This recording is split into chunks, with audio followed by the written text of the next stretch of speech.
everybody. Welcome to today's broadcast of Surrounded by Love. I am your host, Danielle, and today our topic is going to be what is your heart posture? What is your heart posture? And when I say that, your heart is like the seat of all your emotions, really your emotions, um, your thoughts, your beliefs, your convictions, your choices, like the reasons why you do the things that you do. So, what is your heart posture? And asking that question, it makes you consider or even judge your intent, your motives, the decisions that you make, the words that you speak, the things that you do. So when we consider our heart posture, is your in your heart, are you bitter? Are you angry? Are you frustrated? Are you tired? Resentful? Do you even feel anything? Or is your heart like stone? Or are you so bitter to where like you have walled yourself in and nothing can really get through to you? Like you don't display any emotions, any feelings, any response to anything that try to stimulate you, you don't respond to it at all. It's almost like it's callous, which means you're really broken.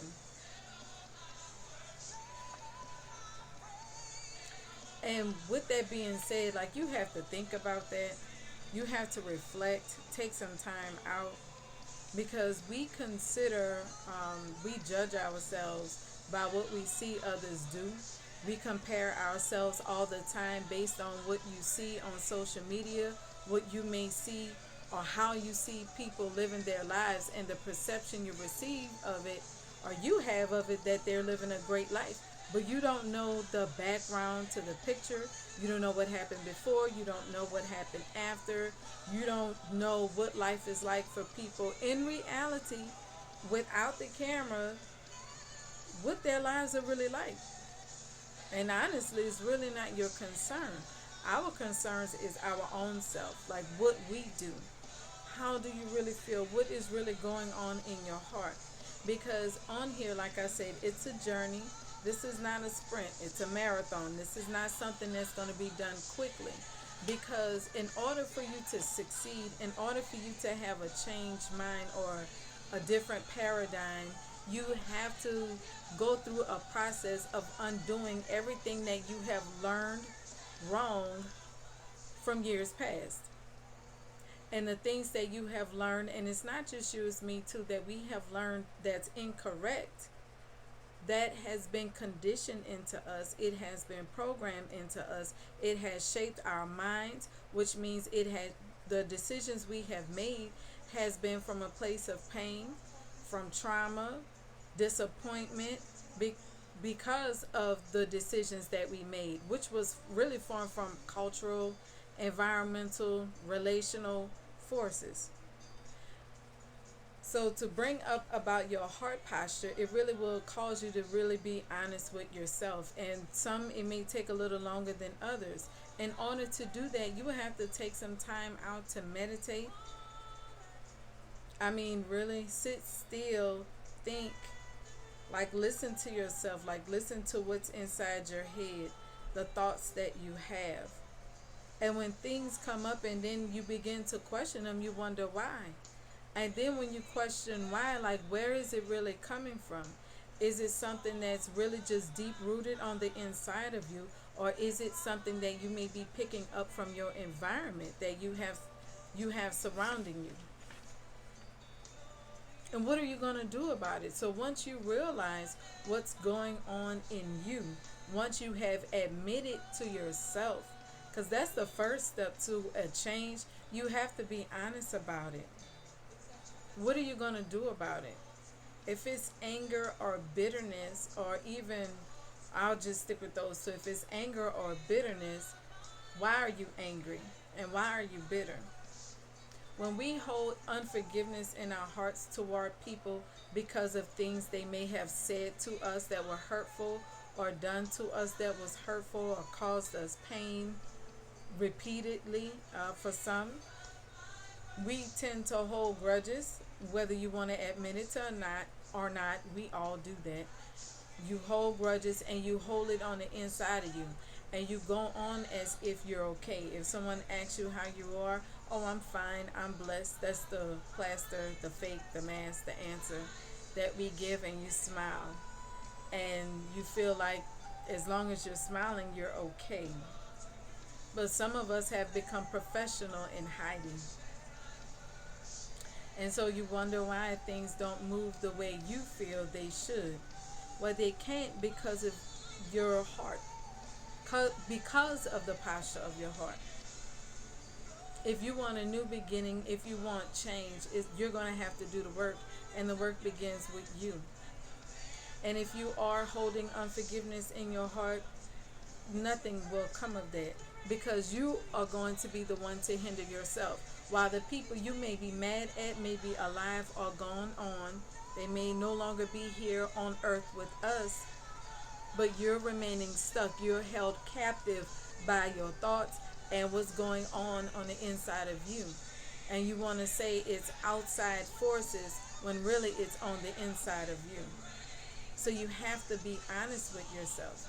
You have to come clean with yourself and come clean with God. He knows. If you want the new, you have to be honest. If you want the promises, come clean. So you can forgive people. And when you forgive people, it's not excusing what they have done. It's not saying that if they did something just horrible to you, detrimental to you, that does not mean you have to allow them back in your inner circle. The decisions that you have made, and some people may have to stay a difference. Not all relationships are to be reconciled, but you can let it go so you can move on. And when I say let it go, I mean don't dwell on it. Don't keep replaying those events in your mind. And I'm speaking from experience. Some things you have to tell, like when a thought comes up, like, no, I'm not doing that to myself. Because you're not hurting the person who may have violated you, you're actually hurting yourself. When I say forgive, as we hear it said all the times, but I don't think we really understand what that means. Because I understand, it sounds easy to do, but it may take you a while, but it's something intentional that you have to do for yourself. You have to let it go. You have to forgive, because people who hurt you, they're hurting. And it has nothing to do with you, but they're responsible for their own process. We're talking about ourselves right now. And even though you may not want to hear this, God loves them too. So we have to make sure we have ourselves aligned properly. We have to fall in that path the right way, the straight and narrow way, not the broad way. The Bible talks about that. That's not the way we want. It's a straight and narrow walk. And it says that in the Bible too. If you're praying, you have to also forgive. You can't pray and hold bitterness or resentment in your heart and think you're going to be blessed. It does not work that way.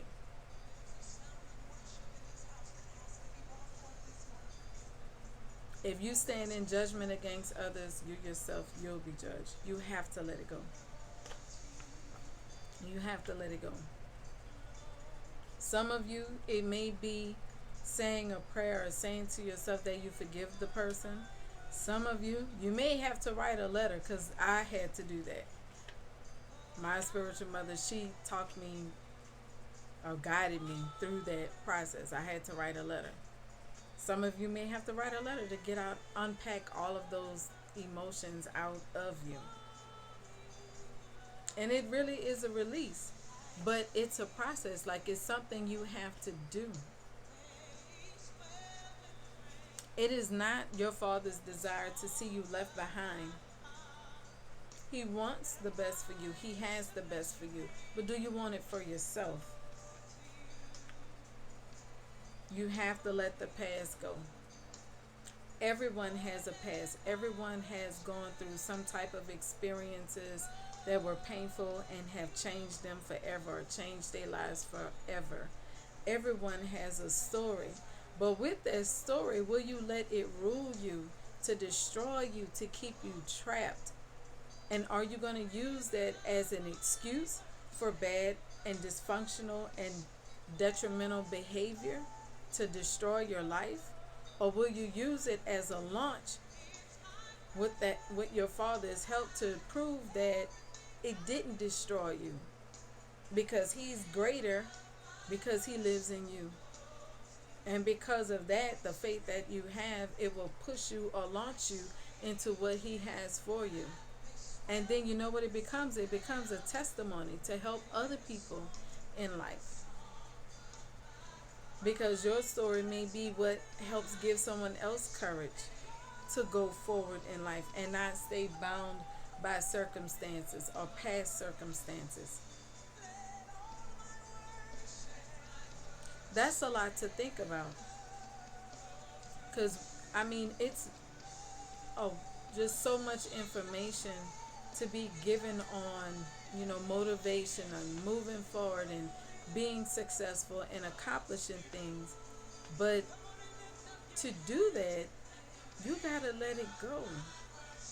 You can't hold it all in. You cannot. If you were to progress on and move on and have all of that inside of you, all you're going to do is leak all of that toxicity in you. You're going to leak it out in your new situations or on others. If you're bitter, you're going to be bitter, a bitter manager. If you're angry, resentful, it will show in your work. It will show in your actions with others, the relationships that you have. If you can't maintain relationships, it's not everybody's fault. You have to take ownership for the portion you play in the situation. You have to be honest. Everyone will not tell the same lie. It just doesn't work that way, and I'm sorry, but it's true. It does not. You have to be honest with yourself. It could be grief. You could be grieving the loss of a loved one, and grief in itself is a process. But there's so many avenues for help. If you would just reach out, you can receive the help that you need. Some of you have pastors, you have mentors, you have other people in your family that will be willing to help you, and if they can't, they can probably guide you to somewhere or someone that can. But you have to open up. You can't expect that if you hold this in, or you feel like if you're honest or if you tell the truth, it's just going to ruin everything. But it's ruining you. So are you going to choose yourself? Or are you going to choose to live in a facade or behind a mask that eventually one day it will crack?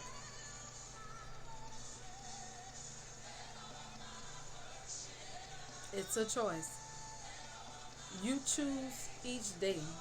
If you want to move forward, if you want to live free, if you want to live and not just exist in repeating cycles, seeing the same traumatic experiences in life repeat themselves, like it's a continuous cycle, like same drama every few months. It's something else, it's something else, it's something else.